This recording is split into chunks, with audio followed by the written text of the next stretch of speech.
Rigathi Gachagua is stopping at nothing to make sure that he galvanizes Mount Kenya bloc ahead of 2027 general election.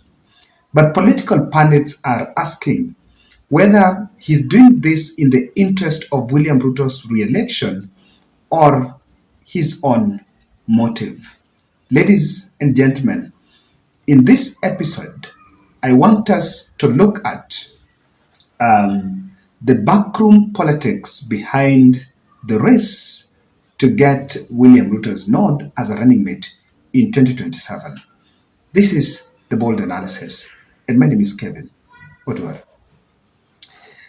In the recent weeks, we have seen a spirited effort by the Deputy President Rigathi Gachagua to speak to Mount Kenya voters. And he seems to have is taking responsibility for everything that is a success as far as William Ruto's government is concerned. Just yesterday, there was a heated outburst between Rigathi and Nairobi governor when he said that Nairobi governor should meet him and consult him before making any other choice, any decision that would affect businesses of the people of Nairobi. But he decided to call it Kikuyus in Nairobi. I dare make the correction. It is his friends in Nairobi. That was just one. Remember, in his backyard of Gema, he's given leaders that were around former President Uhuru Kenyatta up to 31st to cross over and join UDA after successfully bulldozing Kanini Kega way to Eala. In what he says, I spoke to members of parliament from the region. Apart from that, you've seen Ngunjiri Wambugo, the Nyeri town member of parliament, also warming up for Rigathi Gachagua's boots. In Nyandarua, we've seen Cecil Kariuki, who was a former cabinet secretary in Uhuru's cabinet, and Francis Kimemia, former immediate governor of Nyandarua, also dancing to the tune. But it's also nice to say it nicely that some of them are begging for the jobs. Sabine Chege is not somewhere in the picture, but the talks of town have it that she's also being quoted by the DP. Mwengu area blamed Rigathi for the corruption case that I believe really needs to be probed to the latter. But he seems to be saying that Rigathi is going after him. So what exactly is it?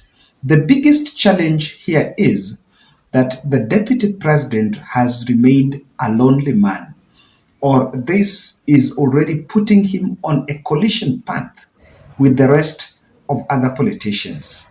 And Ndindi Nyoro, Moses Kuria, Alice Wahome, Kimani Chungwa, and Kindiki, including also C.S. Muturi, are touted to be gunning for attention from the deputy, from the president, eyeing that slot.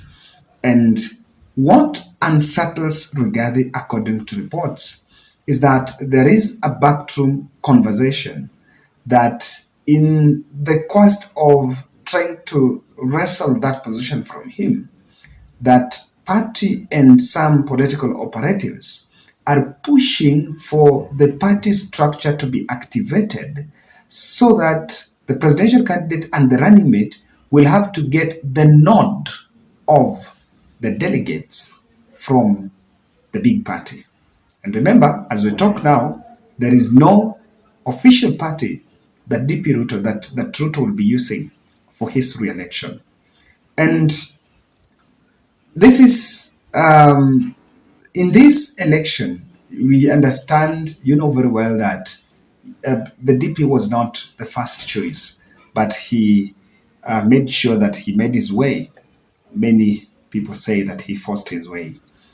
The running mate slot the person that will be William Ruto's running mate will have a very easy head start in 2032 if they get the second term. And that is why it is emerging. And let me explain for you why this is a very big thing. As things stand now, factors kept constant, Kalonzo Musyoka, the 67-year-old veteran politician from the slopes of Kitui, is remaining as a very strong candidate to challenge William Ruto for presidency. But in the next 10 years, Kalonzo Musyoka will be 72 years. And the politicians might see him as the only person that will be challenging will be an opponent challenger on William Ruto's succession 10 years if he gets the second term, only if he maintains that side of the political divide. And so this is something that is coming up that also other politicians are gunning for it. Presidential hopefuls from Gema would actually be interested in fronting Musalia Mudavadi, not only to that they are uncomfortable with Rigathi, but if you front Musalia Mudavadi, then in 2027 they get that re-election. I've seen him coming out to say that he's supporting William Ruto. The Gema will be out of the equation for some 5 years. But that tactical absence will give them a very good opportunity to regroup and give a stab on presidency. And it's a bit technical, and it's not technically working out to explain on how Rigathi is also going to rise to presidency, just like William Ruto did with the different dynamics that is coming. Now, Ruto has taken other politicians, and even if he's to leave, even if Gachagua was to leave Ruto's shadow, I don't think he has an escape route. What would happen today if some other politician is taken? Even though the big challenge is this, that Rigathi has rose to the position of deputy president, if you don't pick him as your running mate, you can't give him any position in that government.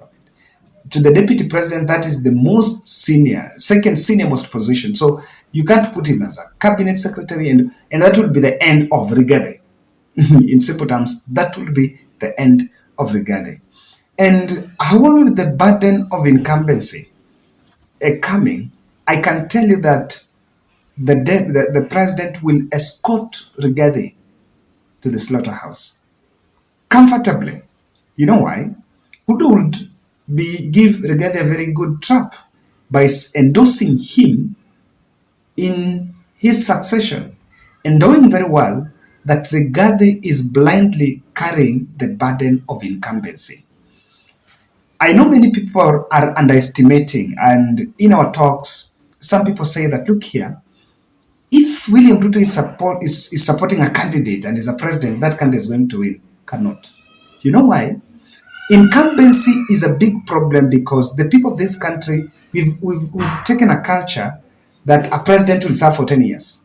So people know that tukimchagua leo ni kama tutamchagua tena for other 5 years. So he's going to serve us for 10 years. So are we going to repeat these mistakes? And those are some of the burdens that Honorable Raila went through. This is the question. With youthful voters bloated in the register, generational transition is also happening under Raila Odinga's circle. And honestly, that generation will actually regroup across the political divide and wrestle power from politicians that will be seen as the old guards. And so that's why I say Rigathi is making a big political blunder by demeaning other politicians on the basis of age, because time is going to catch up with him.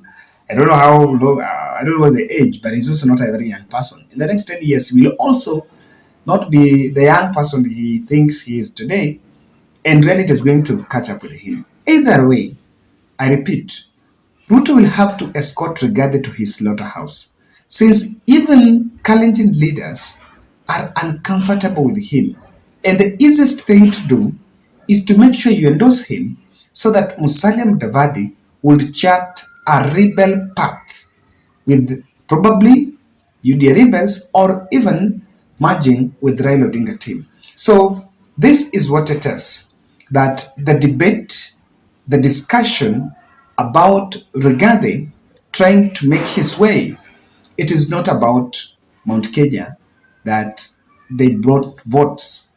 It's not about that. Do you think he doesn't know that he's been seen as being tribal? He actually knows that. Let me finish up by this message from one of our viewers. I read this comment. It's very interesting. So people will really help me find out here. Kevin, my friend, after listening to you, ni kama kuna kitu huelewi. One thing that you might not know is that Gachagua commands no respect among people of the mountain. Ama Kikuyu na kwa ground, people are mocking Gachagua, saying walipigia Ruto kura, not Gachagua.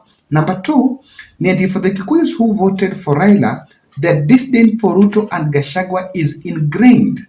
Now, nothing can change their perspective easily, as you might be alluding to in your video. He was reacting and he's saying that those who supported Raila, the disdain for Ruto and Gachagua is ingrained and nothing can stop. What is he saying?